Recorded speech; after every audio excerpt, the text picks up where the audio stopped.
ഇന്നത്തെ ആദ്യത്തെ പ്രൊമോ വന്നിരിക്കുകയാണ് കേട്ടോ. പ്രൊമോയിൽ മുഴുവൻ നിറഞ്ഞു നിൽക്കുന്നത് രതീഷും സിജോയും കൂടെയുള്ള അടിയാണ്. ഇന്നത്തെ ഡേ തന്നെ സിജോയും രതീഷും കൂടെ കൊണ്ടുപോയെന്ന് നമുക്ക് പറയാം. രതീഷിനെ കുറിച്ച് ഞാൻ എന്ത് പറയാനാണ്, ചൊറിഞ്ഞ് ഫുള്ള് കണ്ടന്റ് ഉണ്ടാക്കി വെച്ചിട്ടുണ്ട്. രതീഷിനെ കണ്ട് കുട്ടിമാമ ശരിക്കും ഞാൻ ഞെട്ടി മാമ.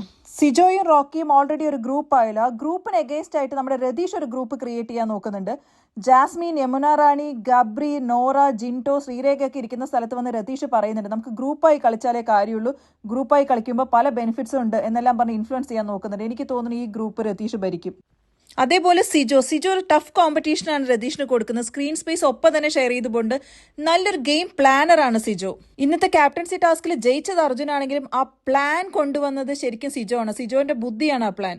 അതും തന്നെ നമുക്ക് മനസ്സിലാക്കാം, നല്ലൊരു ഗെയിം പ്ലാനറാണ് സിജോ. അടുത്തത് റോക്കി ബോയും ഒരു ശക്തനായ കണ്ടസ്റ്റന്റ് ആണെങ്കിലും എനിക്ക് ചില അഭിപ്രായ വ്യത്യാസങ്ങളുണ്ട്. എടി പൊടി എന്ന് വിളിക്കുന്നുണ്ട്. പിന്നെ രതീഷിന്റെ അടുത്ത് ജാസ്മിനെ നീ എടുത്ത് മടിയിൽ വെച്ചോ എന്നൊക്കെ പറയുന്ന വാക്കുകളെല്ലാം അവോയ്ഡ് ചെയ്യാം. ഇങ്ങനത്തെ വാക്കുകൾ എനിക്ക് നന്നായി തോന്നുന്നില്ല. പക്ഷെ എന്നാലും ഒരു ശക്തനായ കണ്ടസ്റ്റന്റ് തന്നെയാണ് റോക്കി ബോയും. പിന്നീട് എടുത്തു പറയേണ്ട ഒരു പേര് നമ്മുടെ ജാസ്മിൻ്റെ ആണ് കേട്ടോ. കാരണം രാവിലെ തൊട്ട് എല്ലാ ആക്ടിവിറ്റീസിലും വളരെ ആക്റ്റീവായിട്ടാണ് ജാസ്മിൻ പാർട്ടിസിപ്പേറ്റ് ചെയ്തത്. സിജോയുടെയും റോക്കിയുടെയും പ്ലാൻ പൊട്ടിച്ച് കൈ കൊടുത്തത് നമ്മുടെ ജാസ്മിനാണ്. സോ ജാസ്മിൻ വളരെ സ്ട്രോങ് ആയിട്ട് തന്നെ മുന്നോട്ട് പോകുന്നതാണ് തോന്നുന്നത്. നെക്സ്റ്റ് നമ്മുടെ അർജുനാണ്. വളരെ ഫെയർ ഗെയിമാണ് അർജുൻ കളിക്കുന്നത്. ഒറ്റയ്ക്ക് വന്നാൽ ഞാൻ ഒറ്റയ്ക്ക് തന്നെ കളിക്കുന്നു പറയുന്നു. അതുപോലെ തന്നെ നമ്മുടെ ശ്രീരേഖ, ഇന്നത്തെ ഗെയിം ചേഞ്ചർ ശ്രീരേഖയാണ്. ഇന്നത്തെ ഗെയിം കണ്ടിട്ട് എനിക്ക് സ്ട്രോങ് ആയി തോന്നിയ കണ്ടസ്റ്റൻസ് ഇവരൊക്കെയാണ്. നിങ്ങളുടെ അഭിപ്രായം നിങ്ങൾ താഴെ കമന്റ്സിൽ പറയൂ. അടുത്ത അപ്ഡേറ്റുമായി വരുമായിരിക്കും. ബൈ.